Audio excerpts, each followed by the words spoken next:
നിയമസഭയിലേക്ക് പാലക്കാട് നിന്ന് മത്സരിക്കാൻ നീക്കവുമായി ഷാഫി പറമ്പിൽ എം പി രഹസ്യ യോഗം ചേർന്നു.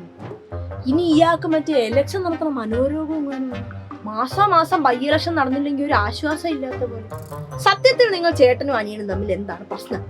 നിങ്ങളെപ്പോലെ അത്രയും പ്രോ അല്ലാത്ത അനിയൻ നിങ്ങൾ കൃത്യമായി നടത്തിയിരുന്ന പൈസ പറ്റിക്കൽ, പട്ടിഷോ എന്നീ കലാപരിപാടികൾ നടത്താൻ നോക്കിയപ്പോ ഒന്ന് പാളി എന്നുള്ളത് ശരി തന്നെ. എന്ന് വെച്ച് ഇങ്ങനെ വെട്ടി വെയിലത്ത് നിർത്തണോ? പാവല്ലേ, അടയും ചക്കരയായിട്ട് ഇത്രയും നാൾ നടന്നില്ലേ. എന്തൊക്കെ മേളമായിരുന്നു ഇവിടെ. ഷാഫിക്കയെ തൊട്ട രാഹുൽ മോന് പൊള്ളുന്നു, രാഹുൽ മോനെ കുറ്റം പറഞ്ഞ ഷാഫിക്ക ഫേസ്ബുക്ക് പോസ്റ്റ് ഇടുന്നു, ഇവരെ രണ്ടുപേരെയും തൊട്ട് കഴിഞ്ഞാൽ VT ബൽറാം ട്രിപ്പ് പോകുന്നു. അങ്ങനെ വിചിത്ര സ്നേഹം കൊണ്ട് നിൽക്കാൻ വയ്യാതിരിക്കുകയായിരുന്നു ഇപ്പൊ. അപ്പോഴാണ് ഈ അടിച്ചു പിരിയുക.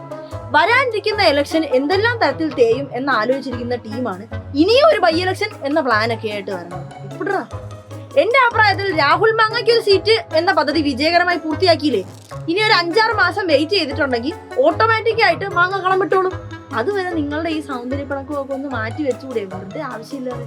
പാലക്കാട് MLA പിടിച്ച് വടകര നിർത്തി, വടകര കിട്ടിയപ്പോ പാലക്കാട് നിർത്തി. എന്തോ ഏറ്റവും കൂടുതൽ ബൈ ഇലക്ഷൻ ചുക്കാൻ പിടിച്ചെന്ന് പറഞ്ഞ് നിങ്ങൾക്ക് സമ്മാനം ഒന്നും കിട്ടൂല. ഇതൊരു മത്സരം അല്ല.